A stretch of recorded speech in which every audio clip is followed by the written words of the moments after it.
eh, el Bancaforo número 132. 132. El penúltimo del año 2020, el año que nunca olvidaremos.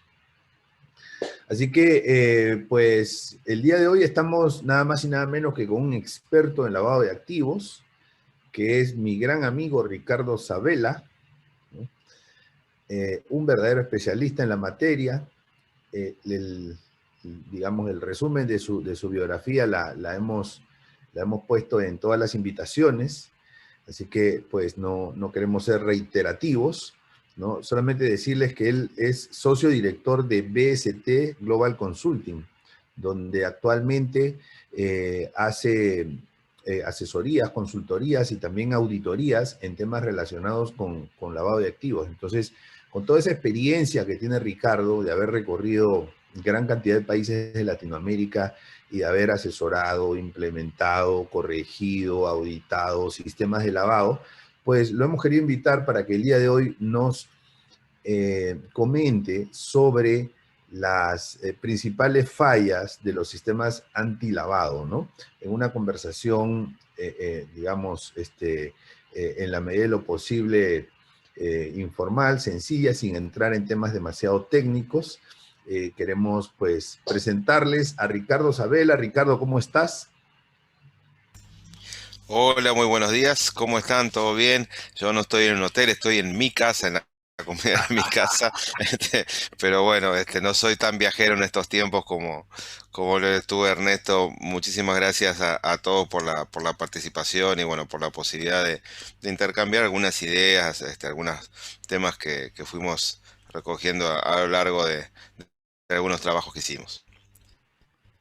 Súper. Bueno, te vamos a Así que habilitar muchas si de gracias. repente quieres acompañar tu presentación con algunas láminas, ahí estás perfectamente habilitado para poder compartir pantalla. Así que, Perfecto. Ricardo, la audiencia es toda tuya. Bienvenido Buenísimo. al Bancaforo 132. Muchas gracias, Ernesto. Y la verdad, bueno, prácticamente cerrando el año del Bancaforo, este año tan particular como tú bien decías, que bueno, que va a traer seguramente, ya trajo bastantes problemáticas y bueno, y bastantes desafíos hacia futuro, no solamente nuestra forma de vida natural, que pensamos rescatar, digamos, en algún momento, sino también en estos temas, ¿no? O sea, con realmente una implicancia económica terrible y bueno, y esto se va a ver también en cada una de las áreas, en cada uno de los temas se va a ver realmente impactado, ¿no? Bueno, y ni hablar también el tema que nos ocupa, el tema de prevención de lavado de activos. La verdad, amigos, Ernesto, es que cuando empezamos a coordinar, a planificar esta alternativa, esta posibilidad de ir charlando con ustedes, bueno, teníamos varias ideas, ¿no? Pero uno siempre te comienza quizás con el deber ser, o sea, con lo que debería ser y en qué se basan, digamos, más que nada los sistemas antilavado en cada una de las regiones, en cada uno de los países, por lo menos cuál es la orientación típica que van a tomar y a partir de ello, bueno, cuáles son esas cosas que se ven que pueden funcionar y cuáles son realmente las que no funcionan. Ernesto decía que nosotros, bueno, hemos practicado el área de consultoría, auditoría, revisiones en algunos sistemas antilavado, no solamente desde el punto de vista de una institución en particular, que puede ser financiera o no financiera, sino también desde el punto de vista de un sector. Y también, digamos, viendo qué sucede en materia de supervisión a lo largo del tiempo. Esto es una materia que tiene 30 años, prácticamente, desde que se generó el Grupo de Acción Financiera que impulsó la aplicación de una serie de recomendaciones internacionales. Ustedes seguramente habrán escuchado hablar de las 40 recomendaciones del Grupo de Acción Financiera Internacional que se fueron modificando a lo largo del tiempo, adaptando, pero la verdad que empezaron a ser una especie de guía rectora de cómo debían implementarse las cosas. Por lo menos desde lo que es la perspectiva de muchas personas que han trabajado en el tema antilavado hacia los países. Las recomendaciones internacionales, o sea que se generaron hace algún tiempo atrás, o sea, estamos hablando de prácticamente los años, no, casi los años 90, los años 80, 80 y pico. El tema es que cuando 89 más o menos, cuando se incorporaron, bueno, intentaron ser una serie de recomendaciones dirigidas a los estados. Lo que pasa que luego, a partir de que se empezaron a implementar esas medidas, se tomaron algunas iniciativas de intentar verificar que esas recomendaciones realmente sean aplicables a los países. Sean aplicables me refiero si realmente se ponían de manifiesto en las regulaciones de cada país, ¿no? Entonces así empezó una carrera que terminó siendo las evaluaciones mutuas. Las evaluaciones mutuas tienen digamos, un mecanismo que intervienen distintos tipos de países y realizan una evaluación entre pares, ¿no? Varios expertos, varios profesionales con una metodología definida, con una metodología común que arrancó allá por los años 2000, esta modalidad, intentaban revisar que en cada uno de los países miembros del Grupo de Acción Financiera Internacional se cumplieran esas 40 recomendaciones. Entonces, a partir de requerir y verificar o intentar verificar el cumplimiento regulatorio que se hacía sobre esas 40 recomendaciones, ya dejaron de ser recomendaciones. Que la realidad es que pasan a ser prácticamente obligaciones. Porque si el país no lo cumple, se puede determinar algún mecanismo de sanción, ¿no? Y ese mecanismo de sanción es una declaración del propio Grupo de Acción Financiera Comunidad, donde se puede indicar que determinado tipo de país, determinado tipo de Estado no cumple adecuadamente con esas recomendaciones o no ha aplicado esas recomendaciones internacionales. Entonces ahí vino el mecanismo de coerción. A partir de ahí todos comenzaron a alinearse porque fueron incorporándose tanto al Grupo de Acción Financiera Internacional como a sus organismos regionales. Antes el GAFI, cuando se generó, estábamos hablando de 34 países prácticamente que hoy están participando, pero a través de sus organismos regionales hay más de 190 jurisdicciones que hoy participan del Grupo de Acción Financiera Internacional, ¿no? Ellos tienen 8 grupos regionales que la verdad es que a pesar de que no es una persona jurídica, porque es un acuerdo intergubernamental, realmente que no tiene ninguna injerencia legal, pero hoy lamentablemente muchos dicen que el GAFI es el que regula prácticamente en materia de prevención de lavado de activos a todo el mundo. ¿Por qué? Por ese mecanismo coercitivo, ¿no? De que si no se cumplen esas recomendaciones hay un castigo que nosotros denominamos las listas, ¿no? Listas públicas donde el GAFI incorpora a determinados tipos de países que o no cumplen directamente las recomendaciones o porque no tienen voluntad política para hacerlo, o bien tienen ciertas debilidades en materia de la aplicación de esas 40 recomendaciones, o bien la tercer tipo de declaración es justamente aquellos países que sí están en un plan para poder generar todo ese cumplimiento regulatorio, pero la verdad es que todavía no están absolutamente adecuados a eso.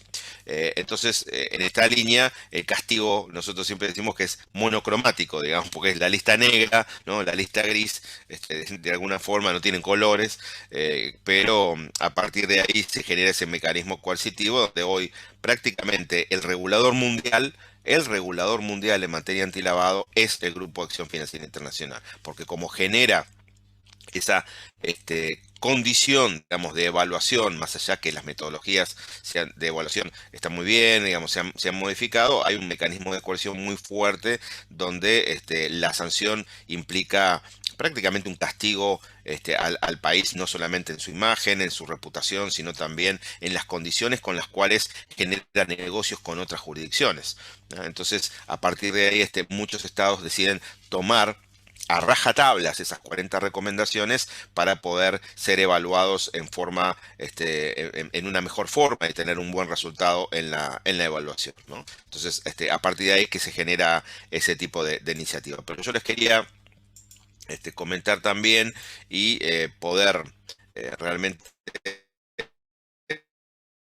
trabajar en una pequeña presentación que hemos armó para compartir aquí de qué se trata, digamos, estos sistemas de prevención de lavado de activos en todos los estados, ¿no? Vamos a hablar primero un poco de lo que es los sistemas y luego sí bajarlo a lo que son los sistemas y lo que puede estar fallando en cada una de los sectores y en cada una de las instituciones financieras.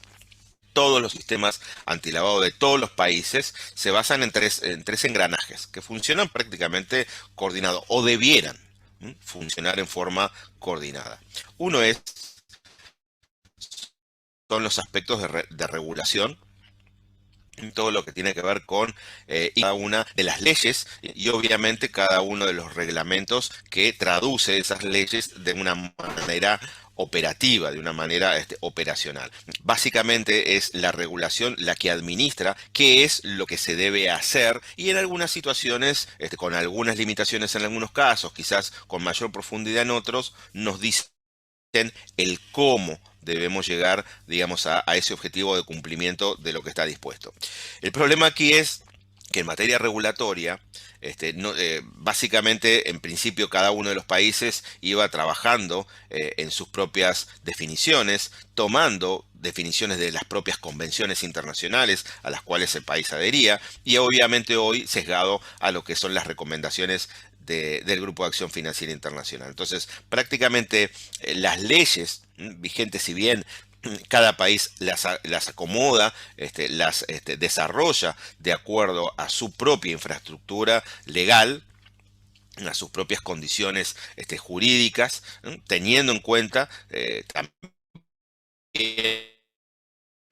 obviamente un montón de regulaciones coexistentes que están periféricas pero que están impactando dentro de la aplicación de puntualmente estas 40 recomendaciones, van adecuando a eso. El problema aquí es de base, ¿no? Cuando nosotros hablamos de regulación, la verdad que el otro día comentando con un amigo Tico, Ernesto, donde tú estás ahí, me decía, bueno, es normal y ya acá existe un poco la idea general que cuando se llega con una ley al Congreso, se llega con una ley eso me quedó la imagen me quedó muy clara como comentando, digamos que en realidad el original idea, la iniciativa original es una, pero realmente siempre llegan a salir productos totalmente distintos. Con lo cual, la regulación no escapa, digamos, a esa modalidad, digamos, donde prácticamente, si bien hay muchos trabajos de técnicos muy importantes, porque las regulaciones no son fáciles, obviamente, de hacer, y más en algo tan específico y tan técnico como es en materia antilavado, hay mucha participación de muchos organismos y muchos profesionales, pero en su gran mayoría, y digamos, te diría en un mayor porcentaje, casi 70-80% participa el sector público, digamos. Entonces, no hay una participación muy activa del sector privado.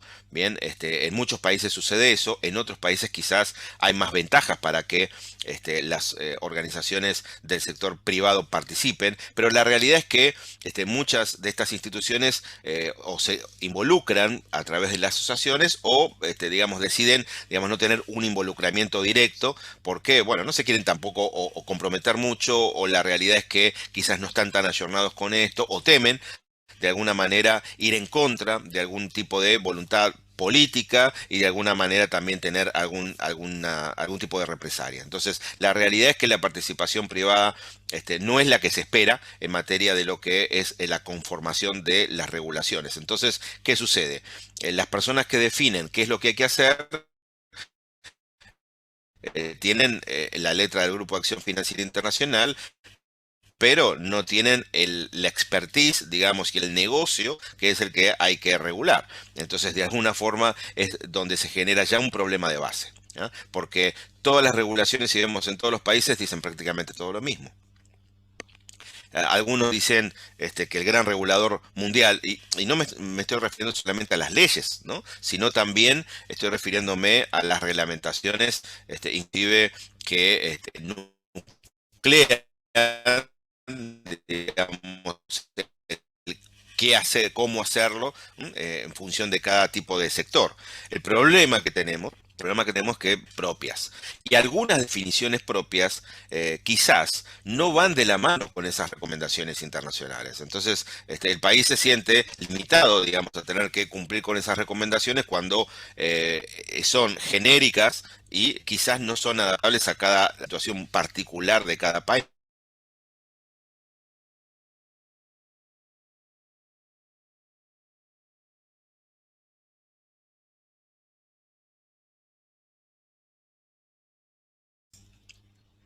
Ahí decimos de vuelta. ¿Me escuchan ahí bien, Ernesto? Ahí me escuchan. Sí. ¿Sí?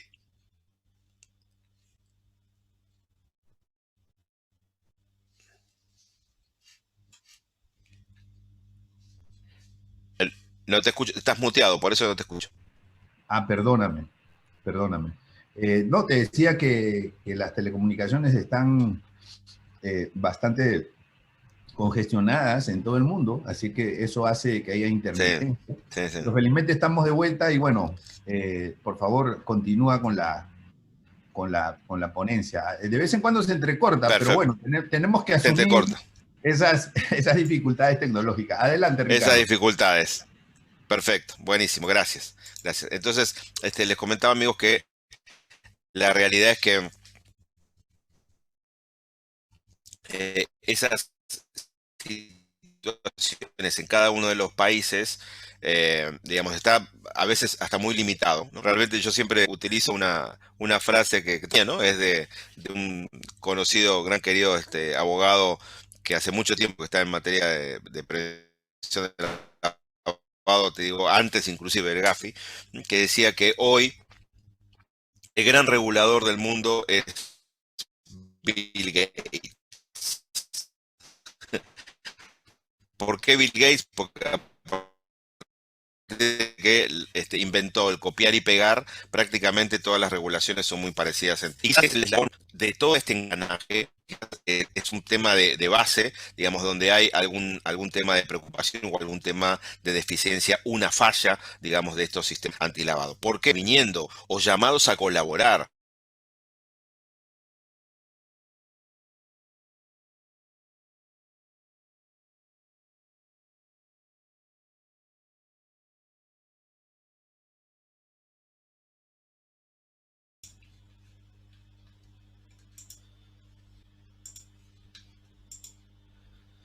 Ahora sí, nuevamente.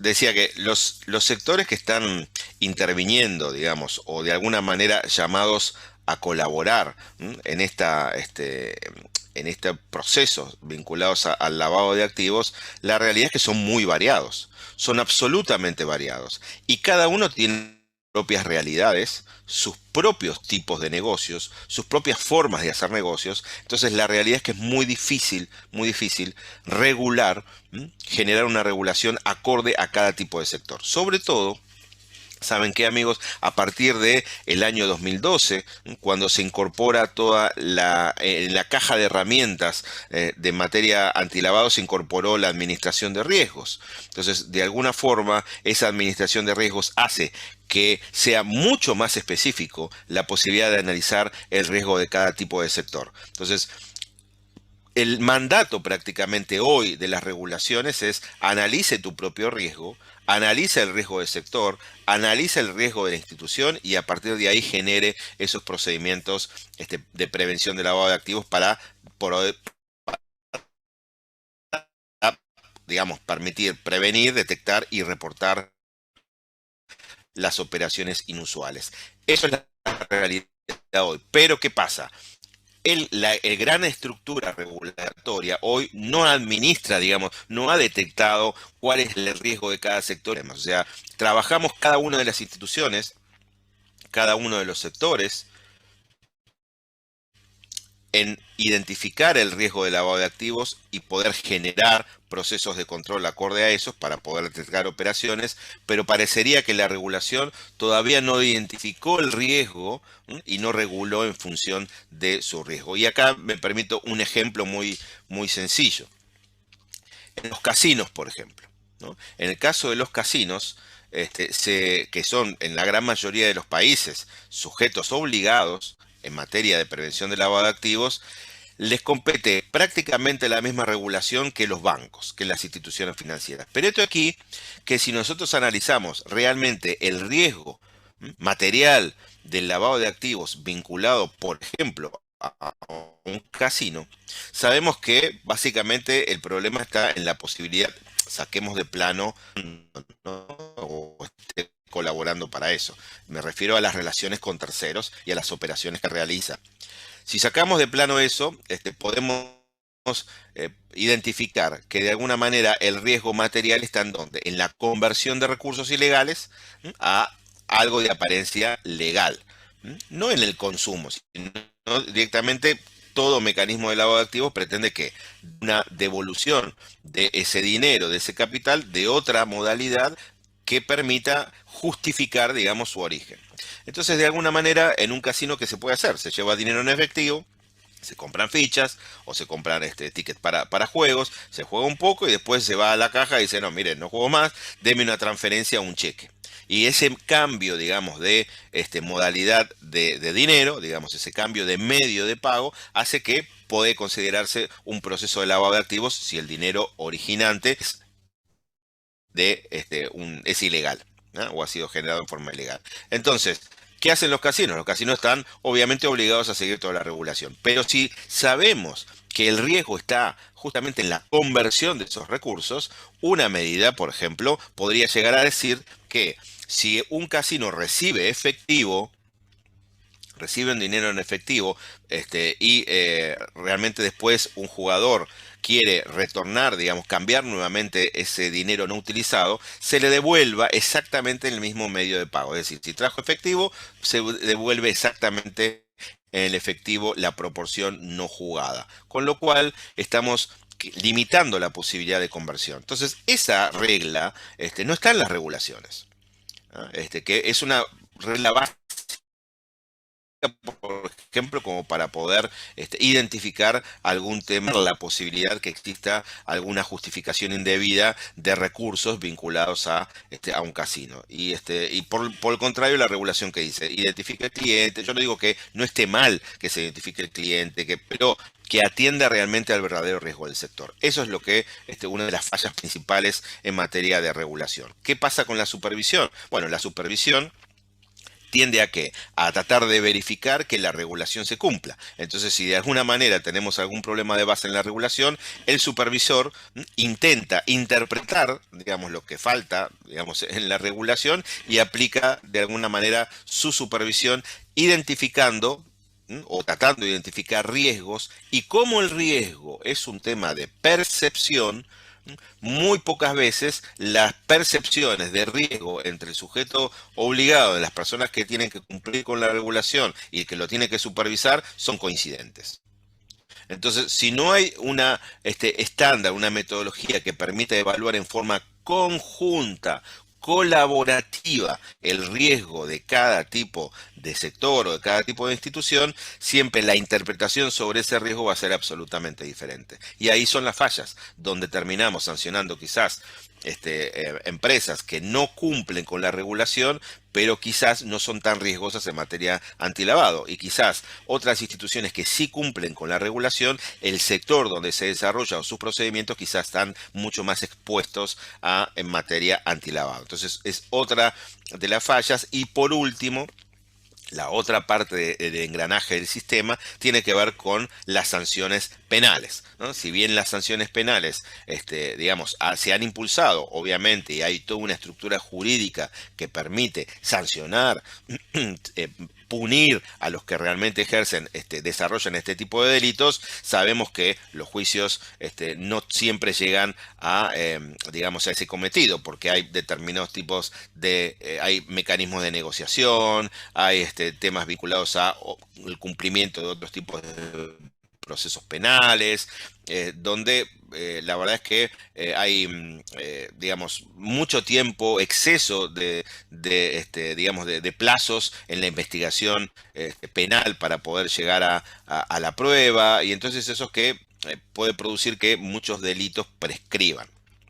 Entonces, si este es el engranaje mayor, digamos, de los sistemas antilavado y hay fallas en cada uno de los engranajes, obviamente va a fallar todo el sistema. Y eso es competencia de quién? Es competencia de quien lo administra, digamos, quien administra el sistema y obviamente quienes todos los actores que están involucrados en el cumplimiento de todos estos preceptos vinculados al sistema. ¿Qué es lo que no hay en el sistema? O que por lo menos debería incorporarse con mayor énfasis y que podría permitir, digamos, disminuir estas fallas antilavado. Bueno, ¿qué es lo que falta? Sistematización. Y acá sistematización no me refiero exclusivamente a la tecnología, sino a la sistematización regulatoria. Hemos encontrado muchos países en Latinoamérica, en Centroamérica, donde hay hasta contradicciones regulatorias. Porque quizás, como este tema de el Grupo de Acción Financiera Internacional, de las 40 recomendaciones, es un mecanismo de acción y reacción, es decir, parecería ser que, y esto seguramente lo van a compartir conmigo, cuando se acercan las evaluaciones de los países, del Grupo de Acción Financiera Internacional hacia cada uno de los países, 1 o 2 años antes empiezan a trabajar todo un mecanismo de modificación de regulatorias para ajustarse a esas 40 recomendaciones. O sea, parecería ser que estamos atrás de la evaluación y ese mecanismo de generar parches regulatorios implica que puede haber contradicciones dentro de la misma sistematización jurídica. Entonces, realmente ahí no se ve como todo un sistema jurídico que esté acorde a digamos, a la aplicación de las leyes en algún tipo de país, sino que puede haber algún tema contradictorio. Y eso lo encontramos siempre en todos los países. Falta de sistematización y por otro lado falta de cooperación. O sea, vieron que nosotros hablamos de supervisión y lo modificamos por cooperación. ¿Qué sucede? En este mecanismo de existir una cadena donde alguien dice qué es lo que tiene que hacer, el otro supervisa que el otro lo cumpla y el otro es el último eslabón de la cadena que lo tiene que cumplir, cada uno de los participantes administra sus propios intereses. El regulador que esté regulado y que de alguna manera cumpla con los objetivos del GAFI. El supervisor que cumpla con la normativa para no tener ningún tipo de posibilidad de perjuicio, porque realmente juega también la imagen del país si la supervisión no es adecuada, si la supervisión no es totalmente entendida, bien, tanto por los reguladores como el propio supervisor, como los externos, como el propio supervisado.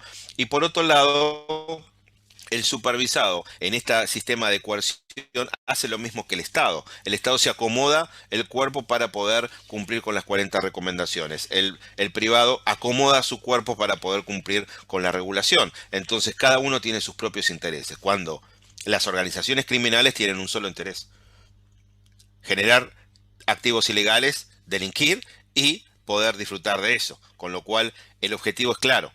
Nuestro objetivo no es tener un sistema antilavado común que sirva, que sea eficiente, sino muchas veces lo que decimos es: cumplo con la norma. Otros dicen: yo quiero cumplir literalmente con lo que dice la norma y no pienso hacer mucho más, porque no se siente partícipes del sistema. ¿Por qué? Por la falta de cooperación. Esta falta de cooperación, yo no le quiero echar la culpa a nadie, digamos, a ningún tipo de sector, regulador, supervisor, en función de esta falta de cooperación, pero que inclusive llega hasta la falta de poder intercambiar datos.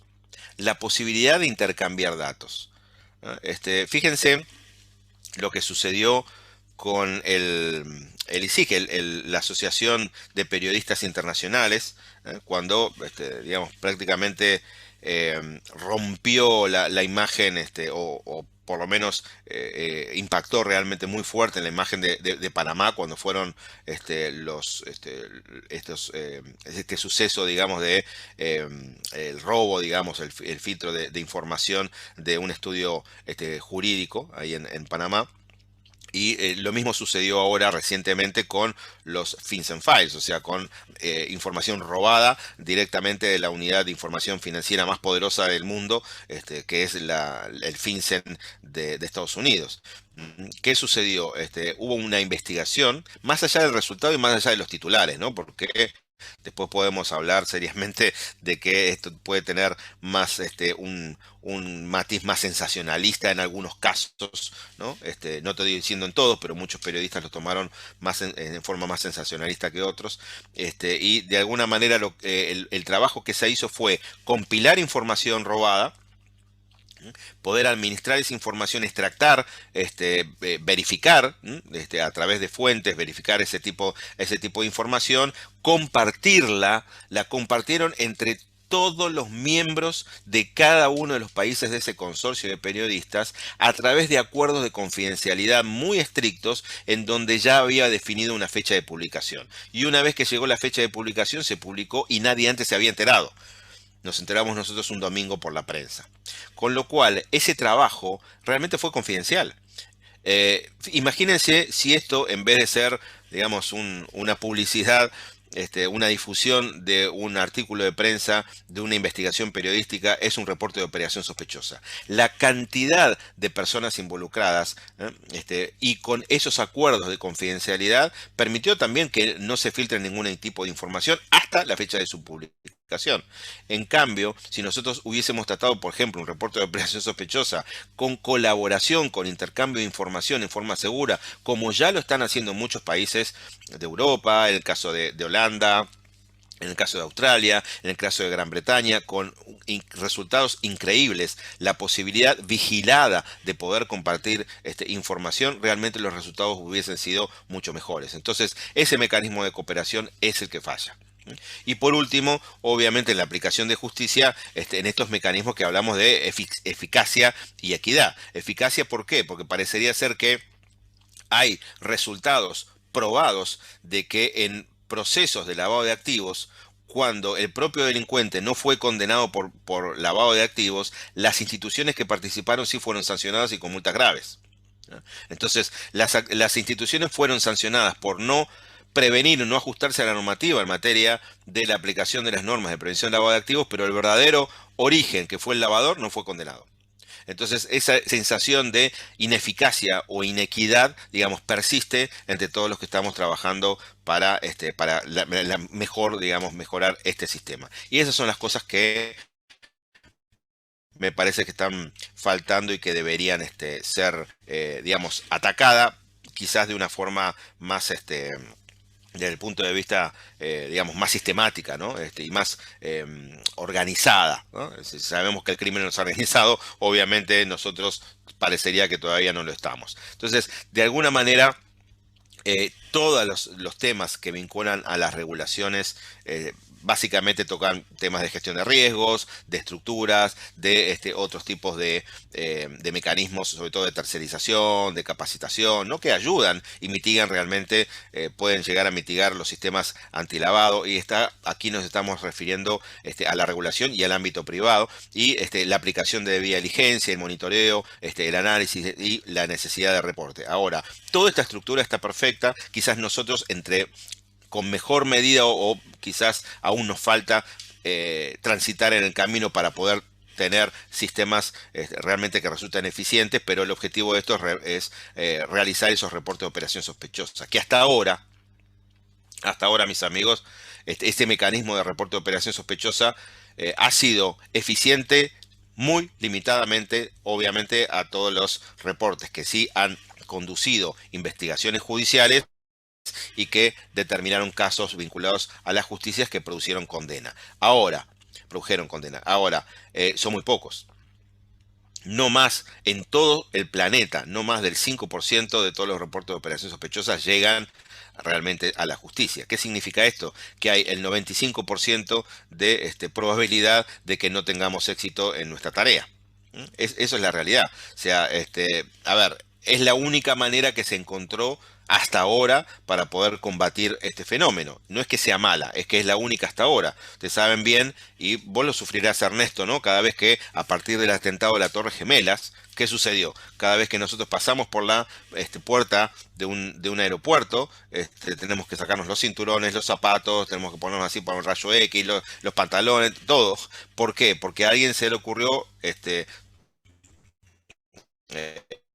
digamos, robar, digamos, secuestrar, digamos, un avión y generar un atentado con esto. Entonces, todo el mundo parecería ser sospechoso. Y la verdad es que así está armado el sistema. La única modalidad de control está orientada hacia eso. Cuando quizás, si realmente nos ponemos a trabajar en materia de riesgo, como ustedes bien son especialistas en esto, para detectar dónde está la causa, dónde está el motivo por el cual podría ocasionarse un mecanismo de lavado de activos involuntario por parte de una institución financiera, ahí están las respuestas de los controles que tendríamos que aplicar. Ahora, la norma no dice exactamente eso. La norma lo que dice es, sí nos da la potestad de analizar el riesgo, sí nos da la potestad de identificar controles, aplicarlos, generar debida diligencia, generar otros mecanismos que son válidos. Bien, pero específicamente no nos dice exactamente dónde está el problema, nos dice ustedes analícenlo y en consecuencia trabajen. Y después resulta que el propio supervisor tampoco lo hace. Lo que se limita es si realmente se cumple con esas regulaciones. Bien, y en materia de esto, todos sabemos y ya lo comentamos, el riesgo es una percepción. Quizás algunos perciben que puede haber mayor o menor nivel de riesgo, pero no hay algo generalizado o estandarizado. Bien, entonces, en materia de prevención de lavado de activos, ¿dónde están básicamente estas fallas que ya comentamos, identificamos? Es que hay tres esferas que tienen sí una posibilidad de unirse, pero que la verdad es que a nuestro criterio para tener un sistema eficiente deberían estar en un mismo globo, en un mismo conjunto, no estar en conjuntos separados. Una cosa es el cumplimiento regulatorio, otra cosa son los riesgos de lavado de activos y otra cosa es la interpretación del supervisor por parte de esos riesgos y por parte de esa regulación. Bien, entonces, sucede que si esto sería solamente un conjunto, todos estaríamos alineados. La regulación permitiría administrar eficientemente los riesgos de lavado de activos. Las instituciones podrían administrar sus riesgos de lavado de activos cumpliendo con la regulación y el regulador podría y el supervisor podría supervisar que esto realmente sea eficiente y se cumpla. Pero hoy los grupos son totalmente distintos. Cada vez quizás se separan en alguna jurisdicción más que otra o en algún sector más que otro, quizás se separan más. Esto lleva a la pregunta es si realmente cumpliendo exactamente con la regulación yo puedo administrar el riesgo de lavado de activos. Bien. O quizás hay determinados tipos de riesgos vinculados al lavado de activos que no estoy contemplando por más que yo cumpla exactamente con todo lo que me dicen en la regulación que debo cumplir. Esa es la pregunta. Y realmente, cuando se va a supervisar, ¿se entiende que puede haber otros riesgos vinculados? ¿O solamente se aplica una interpretación sobre lo que la norma intenta decir? A ver, si es este último caso, sería mucho mejor compartir esa interpretación con el supervisado para tener el mismo entendimiento y estar dentro del mismo grupo, dentro del mismo conjunto. Pero hoy los intereses cada uno, digamos, es un sistema donde intervienen muchos actores y cada actor persigue su propio interés. Es por eso que se producen generalmente este tipo de fallas. No hay una coordinación, no hay una sistematización, digamos, de todos estos intereses. Bien, el tema nuestro es, obviamente, nos preocupamos por el cumplimiento regulatorio, nos preocupamos por generar esta identificación y análisis de riesgo, pero siempre parecería que cuando nos vienen a revisar, cuando nos vienen a ver, el arco se va corriendo cada vez un poquito más, ¿no? Y esa es la sensación que desde el punto de vista del privado tiene. Y ya no estoy hablando del tema de sanciones, ¿no? Sino que siempre existe actualmente esa desazón diciendo, a ver, siempre hay obligaciones, siempre hay palos, nunca hay derechos, nunca hay felicitaciones. Entonces, conozco poco, conozco poco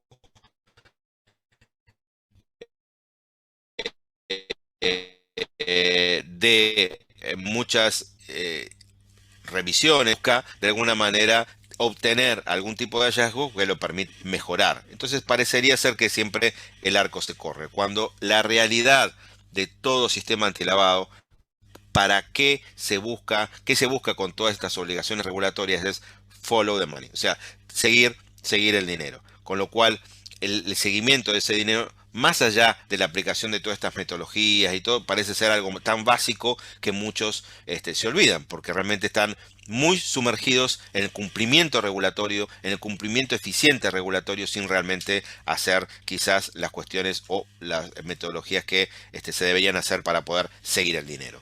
Nosotros, amigos, en cada uno de estos procesos de lavado de activos, no vamos a conocer todo el proceso.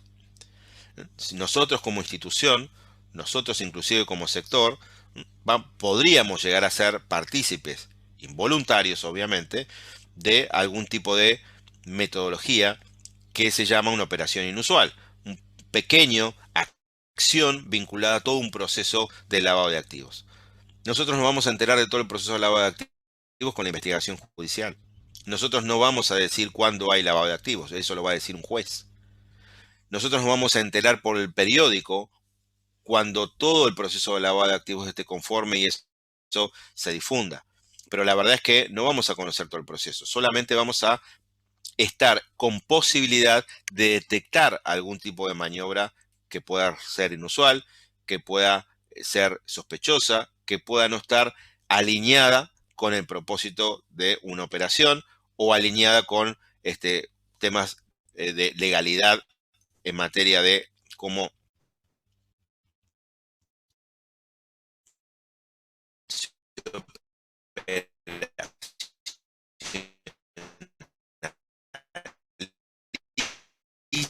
digamos, una transacción.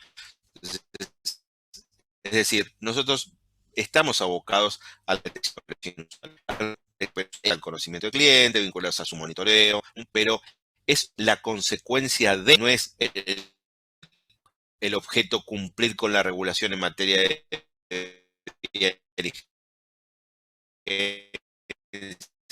cumplir en esto, cumplir el otro, cumplir el otro. Y eso es lo que nosotros muchas veces perdemos de vista. El objetivo nuestro no es cumplir con la norma.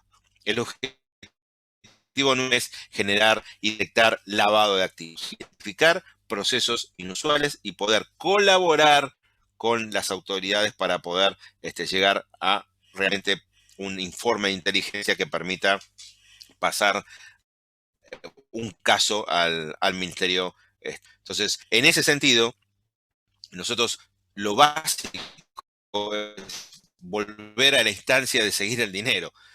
¿Dónde está el problema? Que todo el dinero generado en forma legal, todos los activos generados en forma ilegal tienen tres tipos de medios para materializarse. O es efectivo, o es ya a través de cuentas, o bien es a través de bienes. Si es efectivo, obviamente la intención criminal, ¿cuál es? Es colocarlo, transferirlo, ocultarlo, y eso se logra a través de o la recolección del dinero o realmente algunas transferencias, algunos giros, fragmentación.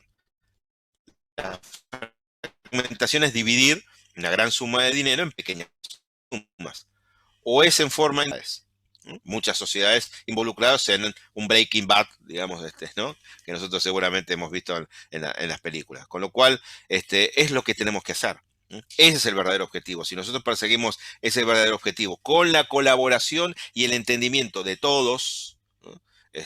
Tratando de confluir, digamos, todos esos intereses, es muy probable que lleguemos a un buen puerto, a un buen objetivo. Hoy, repito, el principal problema, más allá de la regulación, más allá de la supervisión, más allá de la estructura penal que a veces no acompaña quizás con la celeridad y con la eficacia que uno quizás estaría pretendiendo, el problema principal es que no nos orientamos en un mismo objetivo.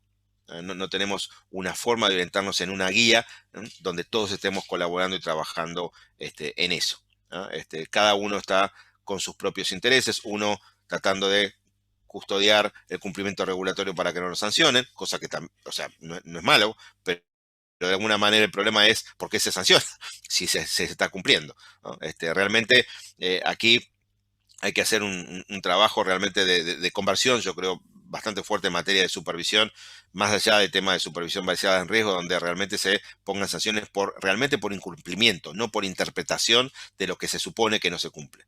Entonces ahí es donde tenemos el problema, porque una cosa es recomendar la mejor forma de mejorar un proceso a una institución y otra cosa es sancionarlo porque pensamos que ese no mejoramiento de ese proceso puede involucrar a la institución en un tema de lavado de activos. Entonces ahí estamos, digamos, confundiendo las cosas.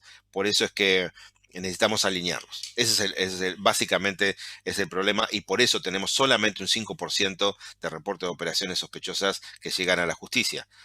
Quizás si compartimos información en forma supervisada con otro tipo de mecanismos, como hoy lo están haciendo otros países, tienen mejores resultados y resultados muchísimo más eficientes. Bien. Así que, amigos, a ver si colaboramos, digamos, todos en eso, y un poco es la idea que quería compartir y, bueno, trabajar con ustedes, mis amigos, en este hermoso Bancaforo que ya está por terminar. Estás muteado ahí en el hotel, se ve que los costarricenses no te dan la posibilidad de habilitarte el micrófono, mi querido Ernesto. Bueno, la costumbre. Mira, bueno, muchísimas gracias por tus valiosas opiniones. Decirte que me quedo con esa idea que una de las principales fallas es que no vemos el lavado de activos o la lucha contra el lavado de activos de manera integral, ¿no? O sea, entonces esto es como si en un equipo de fútbol el delantero no pensara en que el equipo tiene que ganar, sino que pensara en que él tiene que ser el goleador del campeonato, ¿no?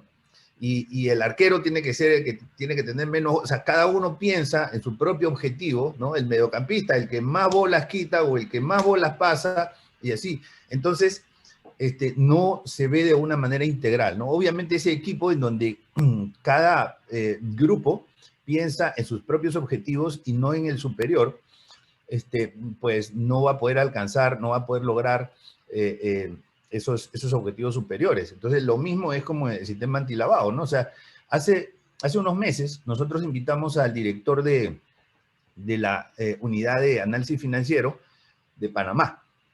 Y entonces él nos dijo, bueno, mira, me parece muy bien que los banqueros nos pasen digamos, los ROS, pero cuando me pasan los ROS, si le cierran la cuenta al cliente, ¿no? Porque muchos lo hacen porque, bueno, aquí me cubro en salud, entonces hubo un ROS, entonces le cierro la cuenta al cliente, ¿no? Entonces él lo que nos decía es, si le cierran la cuenta al cliente, yo no puedo investigar. O sea, ya no puedo seguir la ruta del dinero, que es lo que tú mencionabas, que es fundamental en la lucha contra el lavado, ¿no? O sea, ya no puedo hacer nada. Entonces, claro, aquí tú tienes el banquero que dice, mira, o sea, yo no quiero que me sancionen, yo no quiero tener, digamos, ningún problema por si acaso le cierro la cuenta, ¿no? No vaya a ser que aquí, ¿no? Entonces, y tienes la unidad de análisis financiero que quiere investigar, ¿no? Tienen objetivos como diferentes. Entonces, en Ecuador, por ejemplo, en Ecuador, por normativa, si una entidad bancaria va a emitir un ROS, no le puede cerrar la cuenta. Por lo mismo, ¿no? O sea, es porque esa normativa es justamente para alinear los intereses, ¿no? Entonces, y así la unidad de análisis financiero puede hacer la investigación y el banco está cumpliendo la normativa, porque a los bancos les importa muchísimo cumplir la normativa. Entonces, me parece que... Sí. Ahora, anda a explicarle esto, Ernesto, a los bancos que salieron en la prensa por los Fins and Files. Ellos hicieron lo correcto. ¿no? Sin Claro, pero embargo, el titular... lo que pasa que no podemos, ese ya es otro problema, ¿no? O sea, es el amarillismo, ¿no? Es el amarillismo, o sea, estuvimos en otro bancaforo hablando justamente de esos temas con Juan Pablo Rodríguez, que también es nuestro amigo, y bueno, o sea, la conclusión es el amarillismo, ¿no? Y como tú dices, la percepción, y entonces, pero bueno, este, ok, una pregunta, Ricardo, ¿por qué Uruguay sale tan bien en las evaluaciones Gafi? Por favor, danos el dato, porque Panamá lo necesitamos. A ver, este, en todas las evaluaciones son iguales que el tema de las auditorías a otro nivel, ¿no? Las auditorías, las supervisiones, no solamente hay que hacer las cosas bien, sino parecerlo, digamos, ¿no? Y venderlo, ¿no? Y de alguna manera lo que ha hecho Uruguay ha tenido una conducción de iniciativas y ideas que si bien se materializaron